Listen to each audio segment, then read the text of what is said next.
looked at our end-of-life services back in 2019, we inevitably did a little bit of a search of the data that's available. And at that time, we were using data from 2017, 2018. And we know that a lot of people would prefer to be able to die at home or die in their care home if that's where they live. But back in that time, it was showing that a lot of people were still dying in hospital, and more than the national average. And we also heard that fewer people were being identified in primary care as being at end of life than the national average. And we were concerned that the impact of not being identified as needing palliative care or end-of-life support would be that people may not have access to the services and support they needed in a timely way, and have the opportunity to discuss their wishes around end-of-life and their treatment. And one of the things that really struck us was that there was a huge difference between experiences if it had been acknowledged that someone was in need of end-of-life care or they were at end of life. And those people who'd been recognised as being at end of life reported very positive experiences. Things were joined up, things were working smoothly.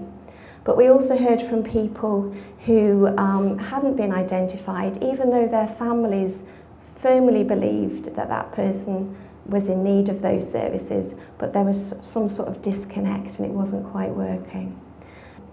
So our recommendation was that all staff are supported to feel able to recognise when people are at end of life or needing palliative care, and they're able to, and supported to have those open and important conversations with the person themselves but also their family, so that their wishes and needs could be addressed.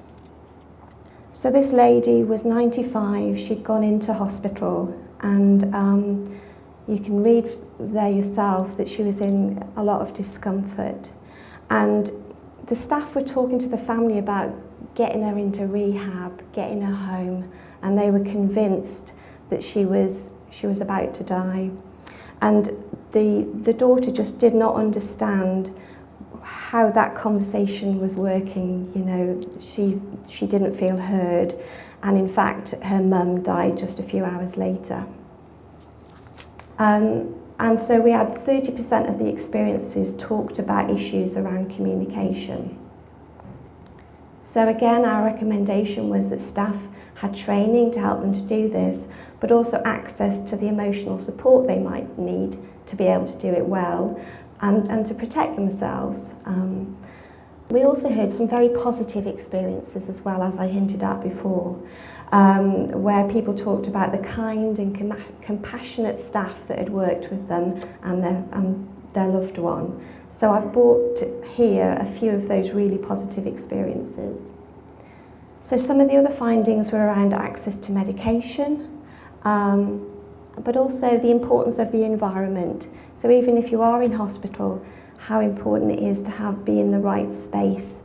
And that's why we've invited Jules Lewis from SATH to talk to people about the SWAN facilities at the hospital at the moment. So our recommendations were about improving access to that medication that's needed, but also potentially increasing the number of SWAN rooms, which were fewer at the time we did this report, and I know that there's been work to improve that. And then finally, it was about issues around continuity of staff. So people really valued the staff they were working with, but if they had to go off, had to go home inevitably, then it was issues around continuity of staff, which is a really tricky one to manage. So now we're going to have a conversation with our panel. Thanks so much for coming. This would have been a bit boring if it had been, well, it wouldn't have bored me because I could talk to myself and enjoy talking to myself. But it's so nice to have other humans. We've not done humans for 2.5 years, have we? We've not done humans below the neck. because everybody's been on a TV screen. So it's really nice to see all of you, and thank you so much for coming. So my name, for those of you who haven't had the misfortune of meeting me before, is Professor Derek Willis. I'm chair of the End of Life Group, which is sort of a group of people who got together to try and improve end-of-life care in Shropshire and Telford Wrekin. But all of us kind of working in health and social care. And over the past 4 or 5 years, we've been talking, we've been bringing things in. I know that there's still a long way to go, but actually as a group, we've started to, we think, improve things. And also, it's my real joy to be medical director of 7 Hospice. So I'm not going to talk very much, that's going to be a miracle. Basically, you've already got a biog, but I'm going to ask each person here, first of all, just say what their name is and what their interest is in end of life, but also to say why end of life is something that's an enjoyable part of your job or role. So I'm going to start with Karen, because I know Karen very well. Over to you. I've given over half of your speech because I've said who you are. I'm Karen Stringer. I'm a very recently retired GP. I retired at the beginning of April. I also worked with the Community Trust in strategy, and a huge part of that role was improving end-of-life care, which worked well with my GP role. I've been working in improving end-of-life care for 15, 20 years, actually. So it's really difficult to say just why one reason why I think it's really important. I think a fundamental thing is that for the beginning of life, when a woman's pregnant and plans to have a baby, we do lots in primary care and the healthcare to plan how that might be, consider various aspects of it, but we don't really do much about the other end. We also talk to women and their partners and families all about it. Everybody is involved in it, and we discuss it lots, and you can read lots about it. There's Mumsnet. When we come to the other end of life, which, to be fair, everybody experiences that. Not everybody has children, but we will all die, contrary to what the poor lady who spoke with Lynn thought, and we don't discuss that often enough at all. So that's where I've been passionate to improve what happens there. I'll pass on, because I really could talk about this all day. So what Karen's saying is that her thing about doing end-of-life care is just to have conversations, and to actually have a conversation that should happen but doesn't sometimes. And then document it, make sure people know about it, and consider what might be a good death, just like we might say what's a good birth, what's a good death, what's a bad birth, what's a bad death. How can we improve that situation for everybody? Fab. Over to Ian, who actually has outsmarted me. Not being bitter about it, but should have put a tie and known that. Just buy a tie. Yes, I'm Ian Chan. I'm a GP and a GP partner in Teldoc. I'm also the CCG's place-based care clinical lead. So I've been involved with commissioning of services since 2015, and my main interest is really to look at how as a system moving forward, because the CCG is no longer as of July, how the system together can work together in a better way to provide a better coherent service for all the patients with cancer and end of life. So there's a lot of work to be done in many different aspects, from the psychological perspective, from how we support patients from financial perspective, the clinical aspect notwithstanding, but these are all very important aspects of end-of-life care and cancer care for patients. So there's a lot of work to be done within the new integrated care system, and hopefully I'll be able to facilitate some of that. So you get excited about making sure that systems and everything together works Absolutely. Seamlessly. Absolutely. Yeah. God, you poor man. Hard job. Yes. And let's just move this up. So Jules, who are you, Jules? Hello, I'm Jules. I am currently a senior clinical fellow at the hospice, and my career has been a bit of a sort of portfolio one, really. I trained and worked for 10 years in cancer care, giving chemotherapy therapy to patients. And then I saw the light and moved into palliative care, initially with children and young adults, and now in Shropshire in the adult population. And what was it that made me want to do palliative care? I think I felt really privileged in cancer care that you're meeting people at a very particular time in their life, and they are very, very generous, I found, in not just talking medicine, but talking about their lives and their families and the things that are important to them.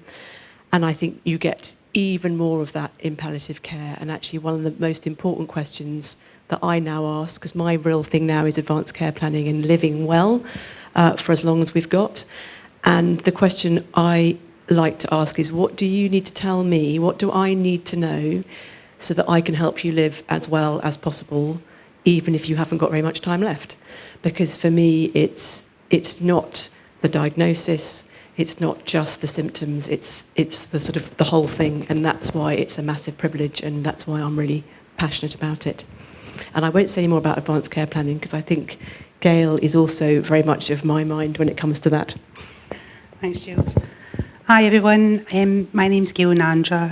As Jules just mentioned, I'm one of the advanced care planning doctors. So I work between the care homes and Royal Shrewsbury Hospital. It was when I was doing my GP training I found a great interest in complex care and chronic health conditions and how they progress over the years and how we manage them. And that's how I got into advanced care planning. One of the things that I found really interesting is conversations and bringing conversations together. What I found is very frequently you have relatives that will be thinking one thing and having a conversation and thoughts about their loved one, and the loved one having thoughts and conversations themselves. And by me and my team coming in and bringing those conversations together, everyone's on the same page, and then we can move forward and put a plan in that suits that person best. There's also that relief that comes from having that conversation, and it can be very difficult for people to bring up. So sometimes us initiating that conversation gives them a sense of relief to say it's okay to start talking about it, and I've got some support here.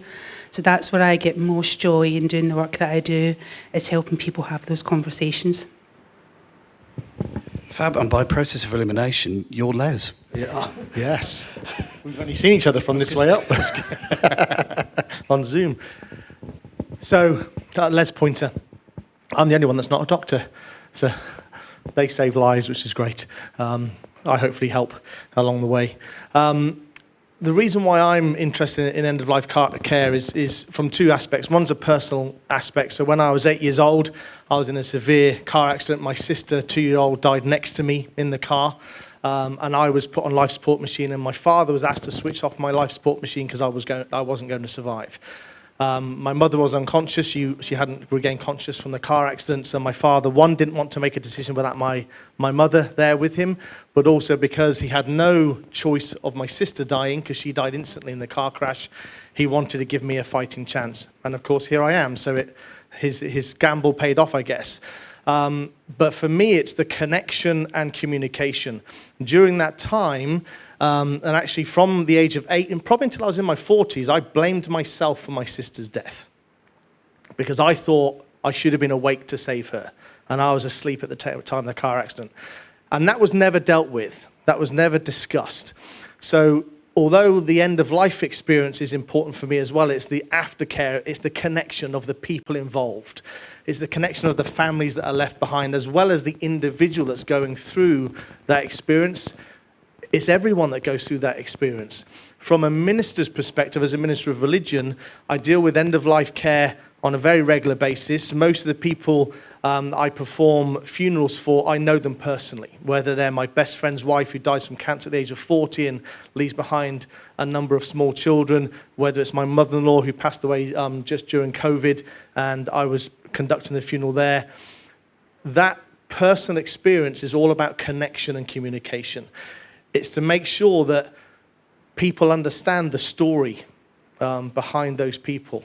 And as has already been said, there's a lot of care given during birth. You know, we have what are they called? Baby showers and things at the beginning. My wife went to many of those. I've got 5 children, so my wife's been to quite a few of those over the years. But there's not really much done support-wise that I see from a minister's perspective at end of life. So that's where I'm coming from. What I'm going to ask you next, and we're going to go the reverse order, is what does a good end of life look like? What do we mean by that?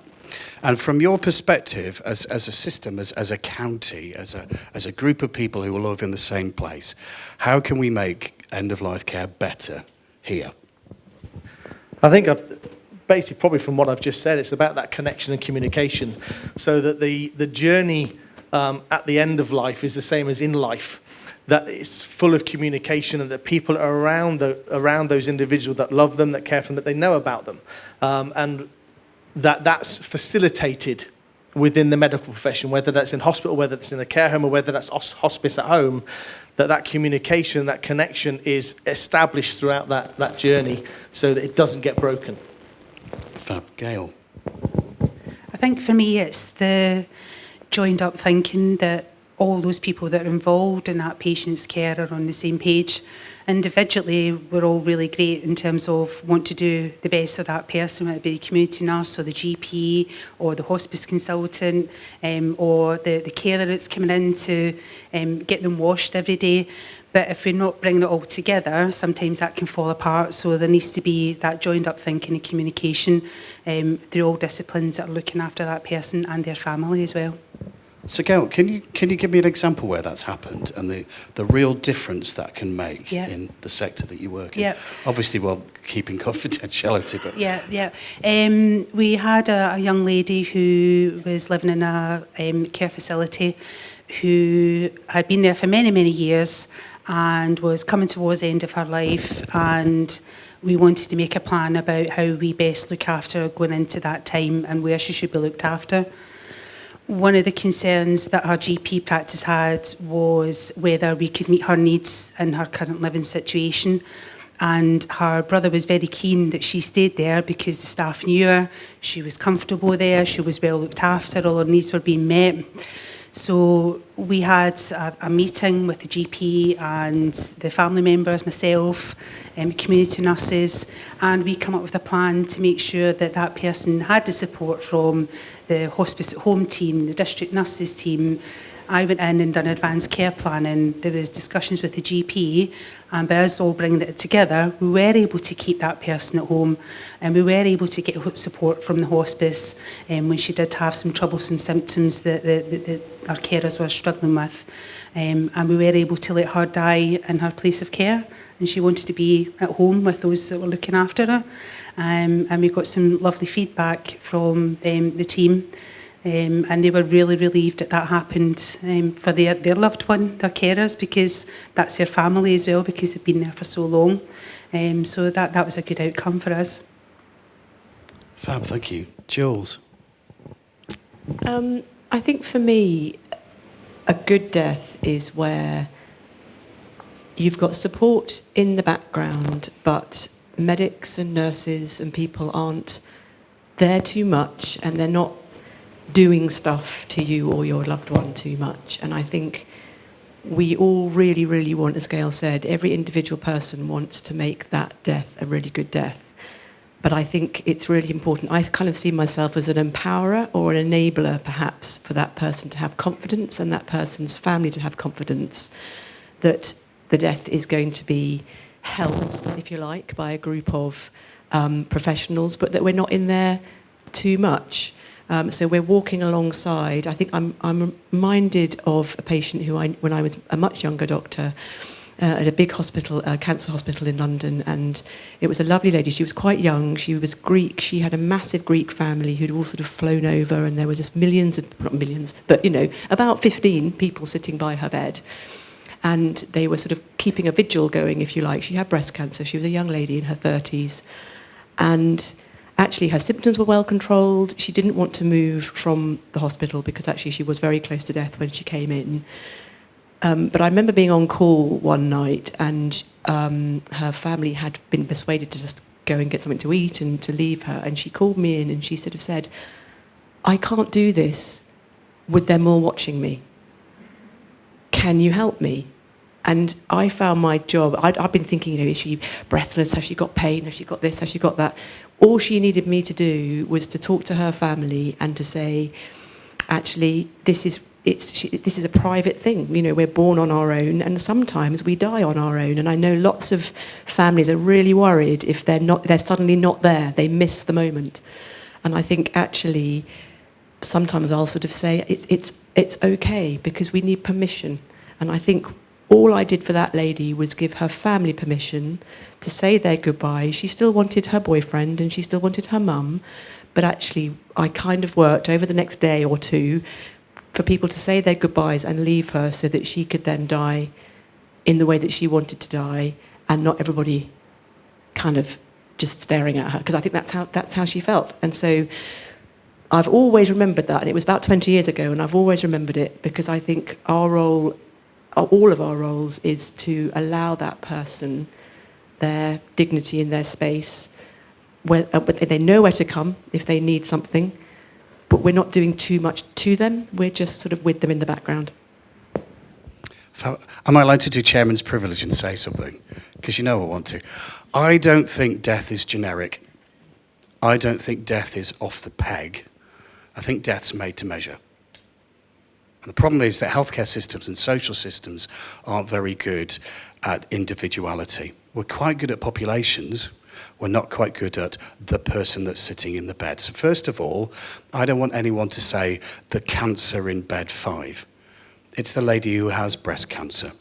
Some of the best deaths that I've been to have been where a lady this week has said, Derek, I don't want to die until I've seen the latest Top Gun film. It's a 90-year-old lady who fancies Tom Cruise.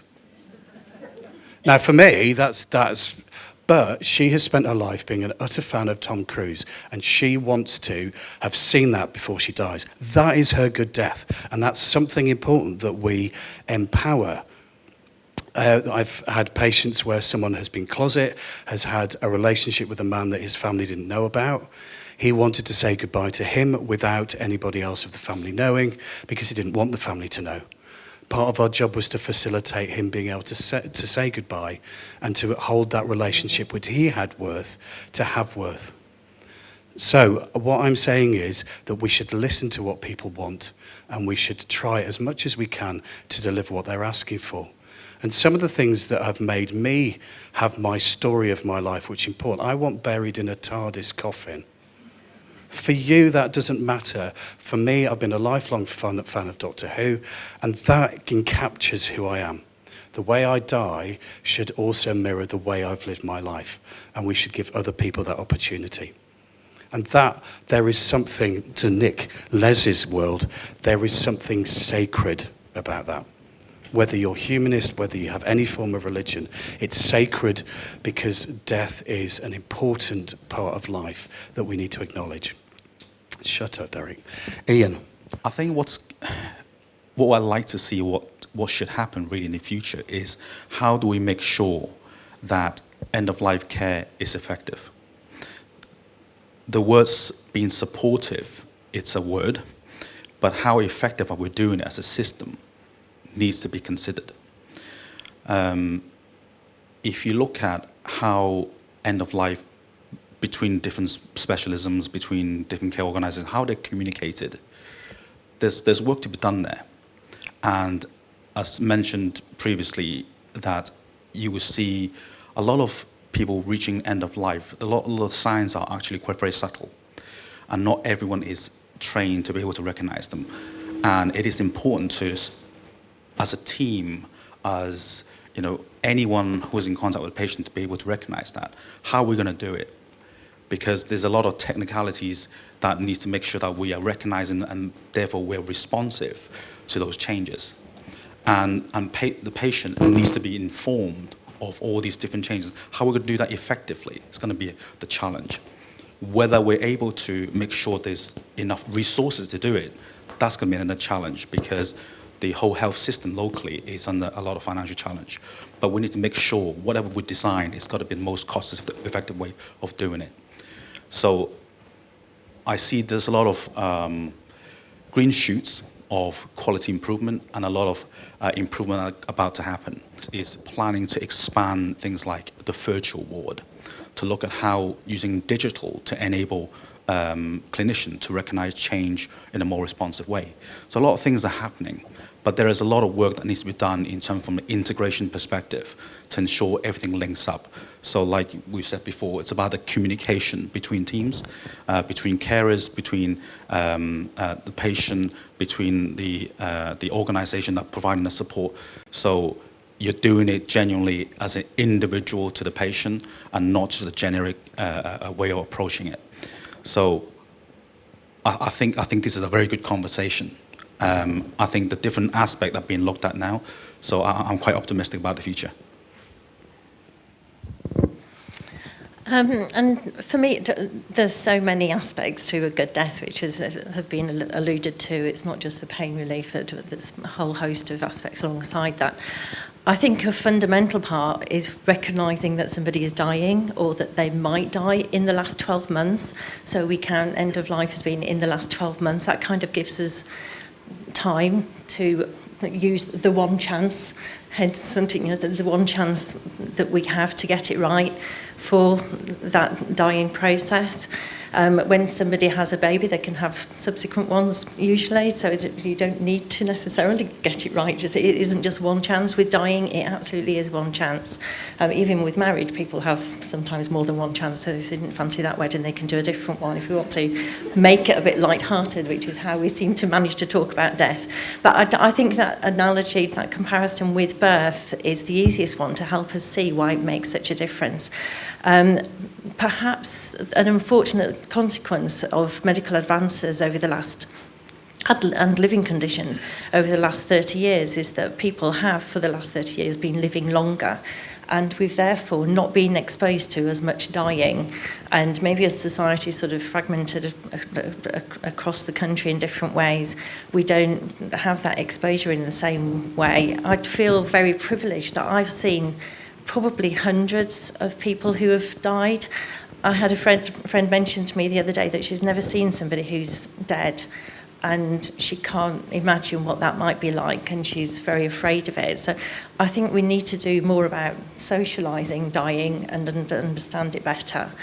In terms of how to make that the components of a good death, some of which are quite interesting, like Derek's, but some are more obvious. I can plug Kath Mannix's book. I've not even met the woman in real life, and I just stalk her on Twitter. But with the End of Mind, which I think is on the Advanced Care Planning stand, has lots of examples of how a good death can be. So if anybody's curious about what do we mean, what could we do that's different, that will help you and them to understand what some of the components might be to help it. Okay, I'm going to pin you down metaphorically, panel, because you're saying it's really important to have the conversation. But I actually want you to be specific about how you have that conversation. So whether you're a layperson who's saying, I really want to tell my family, probably Christmas dinner is not the time to have the conversation. How do I introduce this to let my family know? Or as healthcare professionals, I think we should ban the phrase difficult conversation, because it means that you're doomed to stop. There are tender conversations. So tender is stuff that you just need to take a little bit of care about. You just need to be aware of where the tender spots are. But difficult means I'm not ever going to do it. Tender means I'm just going to do this with care. So when we're having these tender conversations as a member of the public with our family, or going to the GP and not wanting to have the conversation, how do I introduce it? Give us some practical tips, team. I'll probably steal in Kath Mannix's words again and use her brilliant phrase of at the moment, or things have progressed in your illness such that you are sick enough to die. It might not be today, tomorrow. It might actually not be in the next few months. And if that were to happen, what would A, B, or C? And perhaps read the situation as to what clinically is going on with that patient, and whether it might be that pain relief is better, or they're stuck in hospital. Do they want to go out, or do they want to take advantage of Jules' Swan rooms, or which aspects might be important there? And important is a word that I would absolutely use instead of tender is a really good one, but important. If something is difficult, it's usually because it's important. Otherwise, it's not difficult, is it? So just flip the words, and if actually something is important, then why aren't we doing it? I'm being negligent if I don't consider that point. So it's like you just have to. It's a must-do, and end of. That's where we've got to go. Fab. So it's not a difficult conversation. It's important, and important means that we need to get on with it. Ian. I think the important part of that discussion is understanding from that particular patient's perspective the psychological impact that it might have on them, and then shape your discussion. So it depends on the stage of the condition or where they are at. Sometimes if you've seen in previous clinical engagement that they are perhaps don't want to know the diagnosis, then it might be difficult for you to engage in that discussion, but it doesn't stop you from doing it.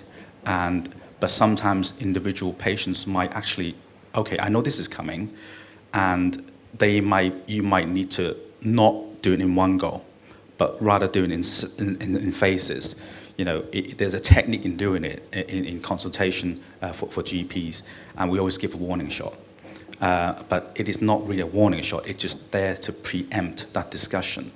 And sometimes if you are, basically you've got to have an element of being sensitivity in this sort of discussion to make sure that it is a how should I put it, a discussion whereby the clinician and the patient is on a fairly equal level. You're not there to tell them that you're dying, but actually it is about engaging in such a way that you have some ways of providing certain information that they don't have, and how you can move forward in terms of supporting them. Because like I said before, it's a multi-dimensional thing, dying. You've got the psychological, you've got the social aspect, the financial aspect of dying. There are many things to consider. So how you break it to them from a clinical sense, it might be slightly different when you want to engage in a wider discussion about things. So it has to be, to me, bottom line is about individualized way of doing it. Let's swap over. Thank you. I think, as Ian says, it really depends on the situation you're in. So obviously, if you're in a really emergency situation, then you just have to get on and do it and say, I am really worried that your mum is so sick that she could die, because this very serious, whatever it is happening, and have you thought about that, or have you had discussions about that? So I think there's a kind of reaction where you just have to get on with it if it's an emergency. And I think Karen's point about recognising end of life as being in the last year, at least. I mean, I'm trying to see people who we think might be in their last 18 months or so, because that's when you get to know somebody. And I think the most important thing is trust and honesty. And you can't have those conversations if you don't know who they are. But what you could do is say, who could you speak to, or who do you trust, or have you had conversations with anybody, and try to enable other people who know them well to have those conversations, whether it's their community nurse or their family or a friend that they trust. Try and enable some conversations, or find out from that family, have they ever had any conversations at all before you sort of go in. But the idea is that whoever's having those conversations ideally ought to know them quite well.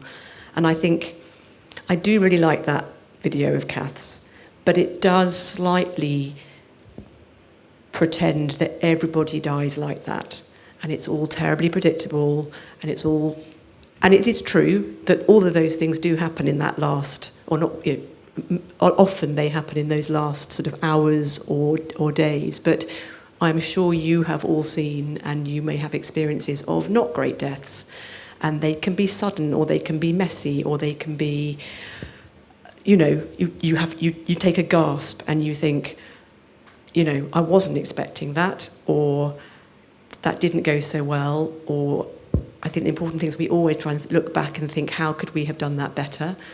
But I think we can't overpromise that it's going to be pain-free. We can't overpromise that you might not get some breathlessness, or they might not be agitated. I think we have to be really, really honest that we will do absolutely everything that we can.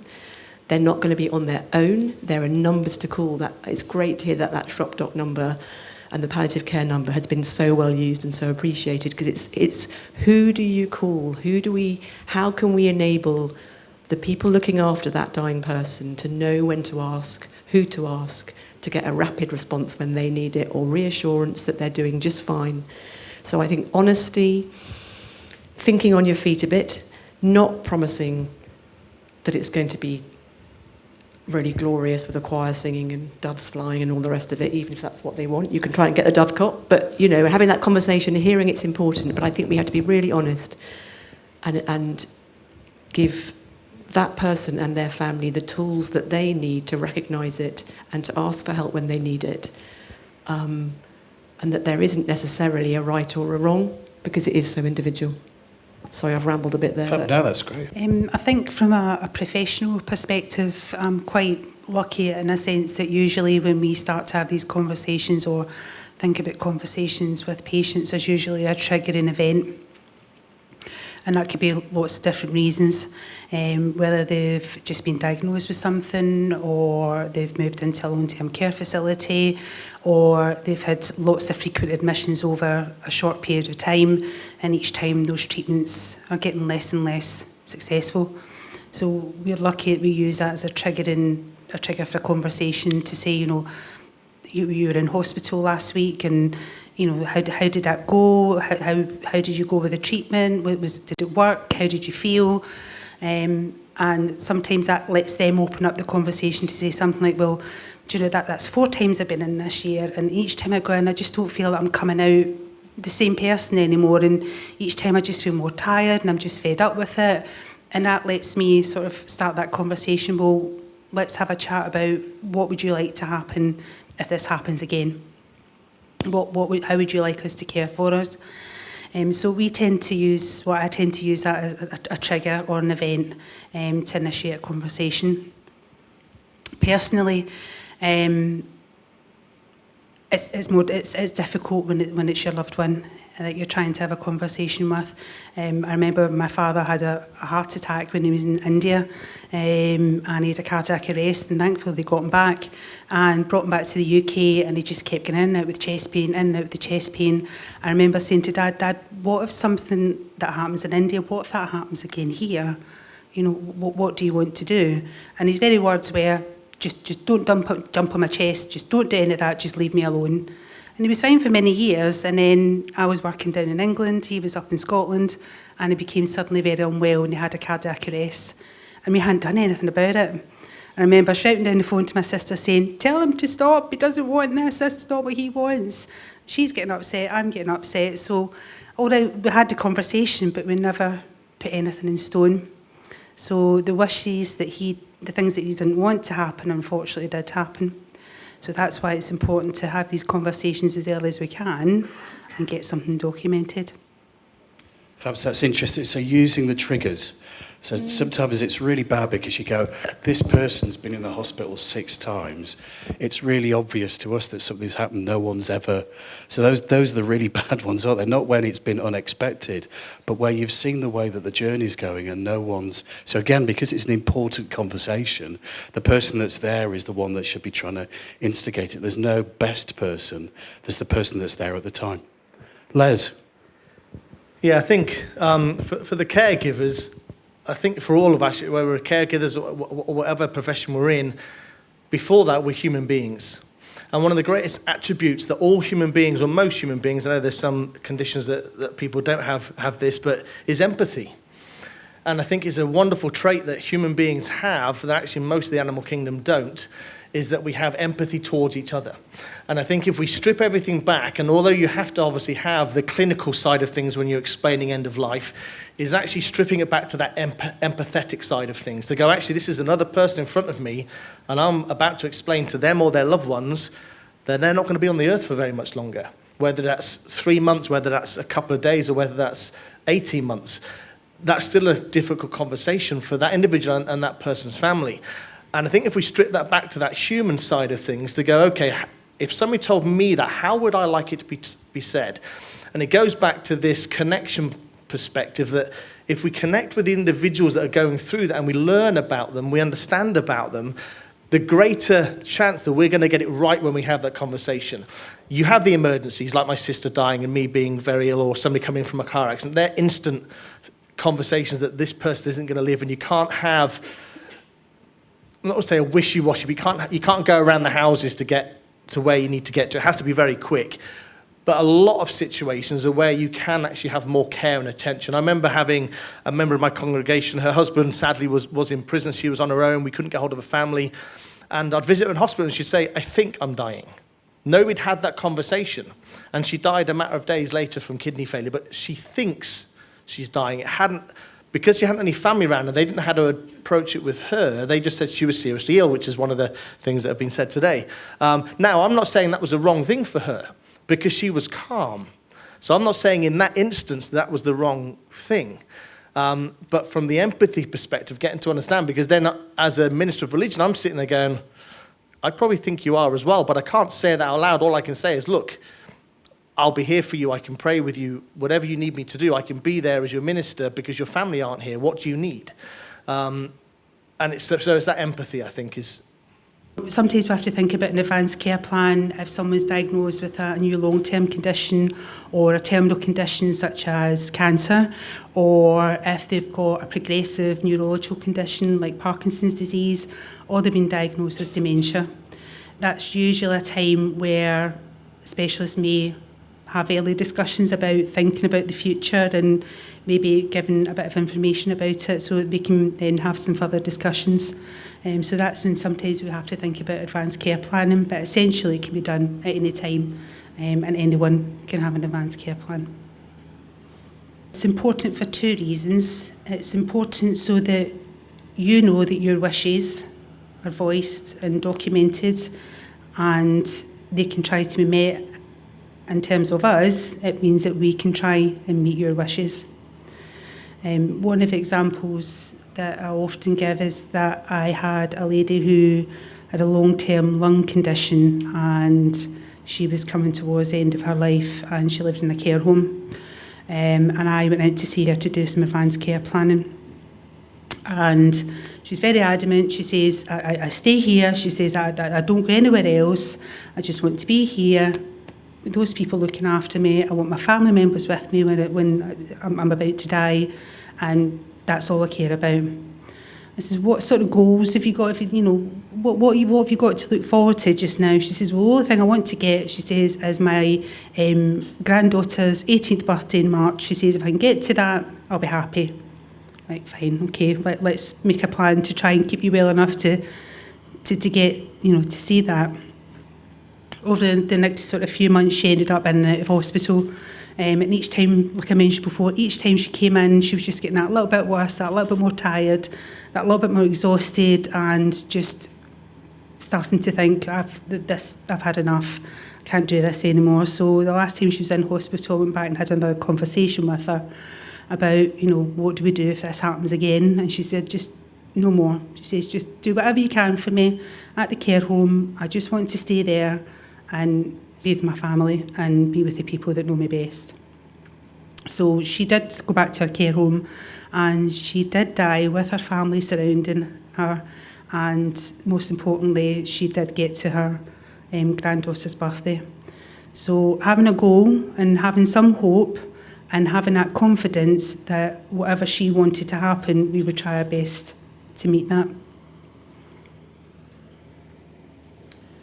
And like we said before, it's not just about dying, it's about living well too. And that's what it says about, the respect forms and advanced care plans. It's about making sure that we can see what you've still got to have hopes, you've still got to have wishes and aspirations. And by having those conversations, it means that your family know that you want these things to happen as well. So it empowers both you and it empowers your family to know that if anything happens, and I can't speak for myself, I know my family are going to put their hand up and say, wait a minute, Mum doesn't want to die in hospital, we want to get her home. And if we can do that, of course we will. But if we don't know, we can't make those changes and make those things happen. What difference does it make? Just like in my last example, it gives you that control, to know that if there's something that can happen that you want to happen, it will. And we'll try our very best to do that. It means that if there is an emergency and you've got in a care plan, we can follow that and just listen to what you and your family have discussed. The other thing that I've mentioned before as well about the interface between different family members and that person. So, like I said, the family members will be thinking, well, Dad's been out in hospital all these times and he just keeps getting weaker, but he keeps wanting to go into hospital all the time, and then I'll go and speak to the patient who'll be like, well, I'll go in because I think my family want me to go in. But actually, then when you bring each party together and have that conversation, you can then come up with a common goal, and everyone's on the same page. The other thing it can also do is avoid any unnecessary hospital admissions as well. If there's a plan in place where we can put measures in place to try and prevent people going to hospital unnecessarily, it helps keep that person at home as well. The other thing I just wanted to say was, we mentioned it to a lot of relatives, it's a simple thing to think about. Think about what's important to you, what you want now and in the future in terms of good health and good death. Talk about it with loved ones. If you don't feel you can talk about it with loved ones first, maybe talk to your GP or hospital consultant. Write it down, and there's many different ways we can do that apart from just an advanced care plan, and share it, tell people about it. Like I said, if we don't know about it, if we don't know what your plans are, we can't fulfil them for you. So, hello everyone, my name is Sarah Venn and I am the clinical lead for the advanced care planning team in care homes. So I wanted to tell you about a patient in particular and how we utilised advanced care planning with them. So, I met Violet in A&E with her family. I was in there doing an audit process and I came across her and her family. Violet was 95 years old and she'd been living with dementia along with lots of other conditions. Violet was very distressed in the hospital, screaming, shouting, pushing, and her family were also very frustrated at looking at her and seeing her in this position. Okay. The family felt that her going into hospital at that time was actually causing some of that frustration and that stress and that anxiety. They understood that Violet potentially was in the last year of life, and they were frustrated that actually they would have preferred her to stay in her own home, to have that care with those carers who knew her well.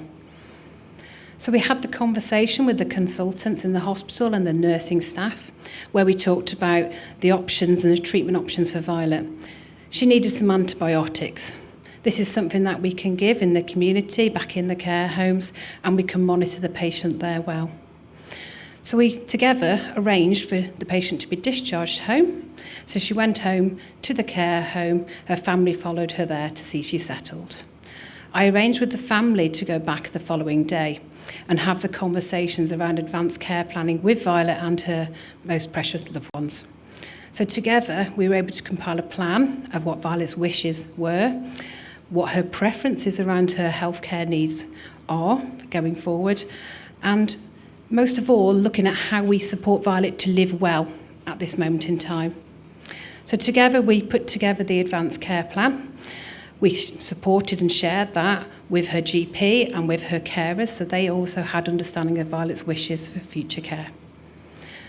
Violet, I'm happy to say, stayed within the home. Her wishes were fulfilled, her chest infection got better, and she lived well. That's it. So thank you very much for listening to me. So now I'd like to introduce Bishop Les Pointer. He's going to have a talk to us now about the consideration we might need to give when we're talking to people about end of life regarding faith and culture. Thank you. Thank you, Lynn. I probably don't need the mic, I've got a booming voice. I would have got them all to be quiet quicker. You've got a very nice voice, so it's very soothing. Yeah, so my name's Les Pointer. I'm the bishop for the Church of Jesus Christ Latter-day Saints in Wellington in Telford, but I'm also on the trustee board of the Telford Wrekin Interfaith Council, which is made up of 20 plus cultural and religious groups, faith groups throughout the Telford Wrekin area. I am a lay minister, which means I'm unpaid. So I have a full-time job as well as being a minister and having 5 children. So it's a busy life for my wife, who has to juggle everything to allow me to do what I do. So I've been asked, why is it important to consider people's faith and cultures? So obviously, as you can read from here, a person's spiritual, cultural, religious beliefs are normally integral in how they and their families understand life and death and how they cope with it. They have a strong religious faith that they're often comforted by the idea that there's a higher power that is present in their life. Now, obviously, there are multiple different faiths and cultures within this country. I'm one for statistics. I love the book How to Lie with Statistics because statistics are interesting. That's my background is data analysis. But the Office of National Statistics in 2019 gave some information on how the population of the UK is made up. 84.8% are identified as white. Now, that is a mix of an ethnicity of Europeans, so it doesn't mean white British. The remaining 15.2% identify as black, Asian, mixed, or other ethnicity. Of those, that population, 51% identify as Christian, 5.7 as Muslim, 1.7 as Hindu, and the remaining 3.2% are made up of the Sikh community, Jewish, Buddhist, and other religions not identified. Now, if my maths are correct, and if the ONS maths is correct, that does leave 38.4% stating they have no religion. Now, the reason why statistics are interesting and can be a little bit deceiving is although it looks like there's a large percentage of the population that actually are faith-based, that doesn't necessarily mean that's the case, that they're actually active in their faith. So many people, when they tick a box, when they're asked what their religious or faith background is, they may tick Christianity, they might tick Muslim, Islam, they might tick Buddhism, or they might tick humanist, etc. That doesn't mean they practice that faith. A lot of times people will actually tick what their parents, how they grew up. They may have never set foot in a church before. However, what's interesting, and again statistics can lie slightly, is affiliation to faith is greatest to those who are 60 years and over. Actually, it's over 65% of people who are over 60 have a faith affiliation. Now, the reason why that statistic might be a little bit strange is that it may be because over the last 20, 30 years, faith has diminished slightly in the UK compared to what it was when the people who are in their 60s now were younger. So it may not be the fact that because they're getting older, they're then coming back to faith. It may just be the fact that they started with that faith when they were younger and therefore it's followed through. Why are statistics important? They're not. I'm just giving you some figures so you get an understanding of how diverse our country is. But it gets even more diverse because we're all individuals. How I, as a Christian, as a member of my church, identify my beliefs with somebody else in my church or another member of the Christian faith or another member of faith is completely individual. There are differences, there are nuances. So during end of life, why is it important to consider that faith and cultures is it's a way of getting to know them, a way of making that connection as I spoke about on the panel.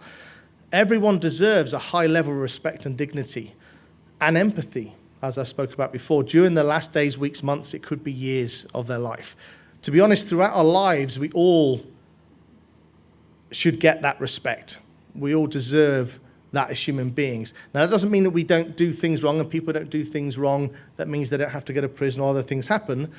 But generally, as human beings, dignity, empathy, and respect should be given to all. You don't have to like somebody to show them empathy, okay? And gaining an understanding of that person's culture or faith, and when I say faith, I mean any belief system, okay? So there are multiple faiths that believe in an afterlife. There's other faiths that believe in reincarnation.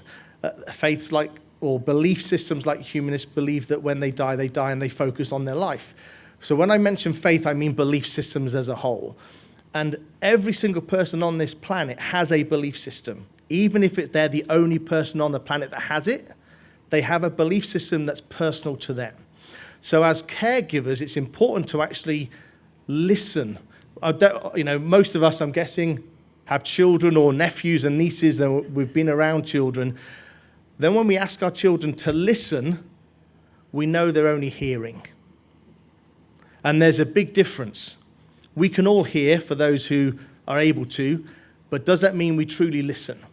So when somebody's giving you their life story, when somebody's discussing how they want to be treated at the end of their life or the last moments of their life, rather than just hearing them and making notes and moving on to the next patient really quickly, listen, empathize, understand. Now, as caregivers, every person you deal with has a story. They have a beginning and an end, Neo, if you get that quote.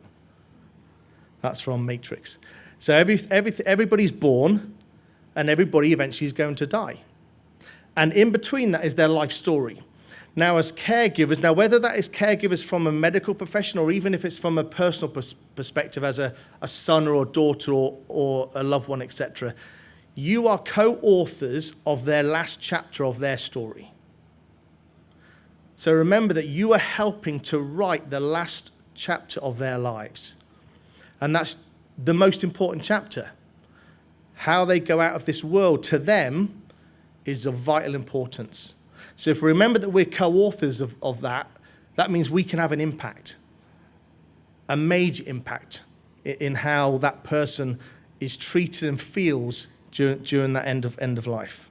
But there are many different traditions culturally and religiously at end of life for any given person. As I said, it can also be individual on how much that person follows that faith through, for example. But it also varies within the main religion. So I've mentioned the main religions here: Judaism, Christianity, Islam, Hinduism, Sikhism, and Buddhism from the faith perspective, the religious groups. But within those, there are nuances. So within the Christian faith, there are dozens of different Christians or Christian churches and faith beliefs that are subtly different. Now, what does that mean? Well, that means at end of life, you may have a reverend or a vicar from the Church of England or from the Catholic Church who can do end of life last rites. But actually, there are other Christian religions that have their own way of doing that. And the individual would find it disrespectful if they had a vicar or somebody else coming and giving them end of life rites. There are privacy requirements, decision making. So in some cultures, the decision making is made by the family as a whole and not just the individual. So it's understanding, again, those nuances. And you only understand that by listening to those individuals and to the family as a whole. It can include, the faith tradition can include prayers at the end of life, constant reading of scriptures, again, privacy requests, and face and body coverings, and even at death and after death on how the body is managed and dealt with is really important. This is part of their tradition. This is part of their story. Now, as caregivers, you don't have to fully understand why they believe that, and you don't even have to believe it yourself, because it's not about us. It's not about you. It's about them. It's their journey. If we focus on them, I think there's another, I like quoting movies, Patch Adams, if anybody's seen Patch Adams, about a doctor called Hunter Adams, and it is in here because I know I get the quote wrong. If you treat the disease, you win, you lose. You treat the person, he says, I guarantee you'll win no matter the outcome. So if we treat the individual at the end of life and not the disease that they're suffering from, we win. And so do they, because they are treated as an individual, not a disease. As was mentioned before, it's not the cancer patient. It might be Gladys in Bay 3 who happens to have cancer. It's not the cancer patient who happens to be called Gladys. It's how we perceive things and how we communicate with people and how we connect with people that's important. The last thing I want to talk about is the holistic approach. End of life is not just about the patient. It talks about, if you all know the saying that it takes a village to raise a child. Well, it takes a community to look after somebody at the end of life. It takes a community to look after that person and family who are going through that experience. It's not just on that individual. And first, like I said, we need to focus on the individual, not the disease. I think that's the most important thing, and I'm sure that is done anyway, but that's something that I think needs to be emphasized. My wife would be hitting me getting my words wrong. But more importantly, that it's a bigger community with family, friends. Now, of course, it is always down to the individual's preference. They may not want their family around at the last moments, or even they may not want the family to know. So obviously the individual is still, their wishes are still vastly important and the most important.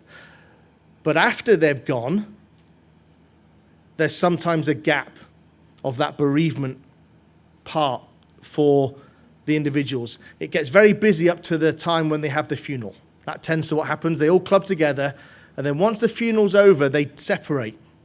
Now, especially for older people who are the ones that are dying, my mother-in-law is a prime example of that. When my mother-in-law died, her husband died 20 years previously, so she died in her 80s, is that since her funeral, the family have not been together since. They do communicate, but it was my mother-in-law that brought the family together. And they're now all dealing with their grief in different ways because they didn't grieve together. They didn't have that ongoing support on how to deal with that grief and how to deal with the fact that their mother was the one that brought them together. So the process of end of life is much more than just the disease, much more than just the point to when that person's life support machine or their heart stops. It's a much bigger holistic view that we need to look at. Especially as a member of a obviously as a minister of religion, that's mainly what I deal a lot with. I deal a lot with obviously the before the funeral, but also the repercussions of the after effects on children, whether those children are young or old, it's irrelevant. The grief is the same. They're losing a loved one. And I deal with that on a daily basis. I'm Alison Massey and I work for Shropshire, Telford Wrekin Clinical Commissioning Group. I've come to talk about the Shropshire, Telford Wrekin and palliative and end-of-life care strategy for adults, which has been launched this year, and hopefully it will take us into 2025. And often there's a criticism, isn't there, about a strategy, that it's really only good for a nice bookcase.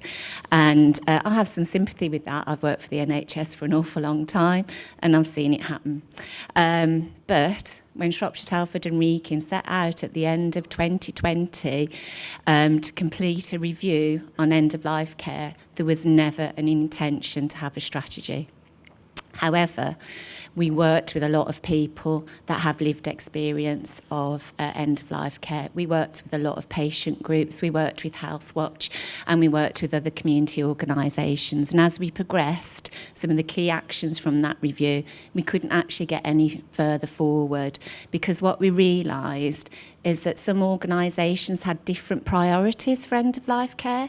Some organisations had different definitions of what end-of-life care was for their patients or for the people that they were caring for, and seemed to be sometimes going in different directions. And this made it very difficult for some people to get the care that they needed, because they were accessing and needed to access multiple services along their journey. And at the same time, as Lynn mentioned earlier on in the session, there were reports out there that said sometimes we weren't getting it quite as right as we should be. And those people that we worked with that had lived experience says, come on guys, there's some things here that just are not working right. And we know there is some absolutely brilliant care out there, and we would never want to not say that, but we also know that sometimes it just doesn't seem quite as joined up as it could be for individuals. So why did we develop it? So actually what we did was when we were doing the review, and we thought, actually, there's some things here that we are just outside of our control to change. We wanted to make a difference, but it was getting a little bit difficult. So we escalated it very high. And we went to all the directors in all health and care organisations, and we got them in a room, a virtual room, and said, the hospice was there, the hospital was there, the community trust was there, the local authorities were there. And we said, these are the sort of things that we're hearing, and they didn't challenge it, they recognised it. And we said, well, how do we work together to make a difference? And they said, that's exactly what we want to do. We have a strategy, we need a strategy that we've all signed up to, that we all want to go in the same direction. And that's what we were tasked to do. We have an end-of-life care steering group, and we've worked with some task and finish groups to pull this strategy together. And I also think that the new NHS arrangements will see all health and care organisations having to work together in an integrated way. And actually, this is an integrated strategy. This isn't a strategy for the hospital. It isn't a strategy for the community trust. It's a strategy for Shropshire, Telford and Wrekin. It's a strategy for those people that are in, as adults, that are predicted to be in their last year of life. And we set out what we expect that care to look like for those individuals. We had quite a lot of recommendations following this review, and hopefully this will bring out some of the differences that we want people to be able to feel and see, and to improve care. And one of the biggest things was that that the people told us is that sometimes care doesn't seem to be that well coordinated, and that the hospital might not talk that well to the community trust, or the GP doesn't know what's happening to me. So what we want to be able to develop, and this does happen, it just doesn't happen nobody's got a hat that says I am the coordinator for end of life care. I'm sure that the district nurses, if there's any district nurses here today, they would absolutely recognise that role.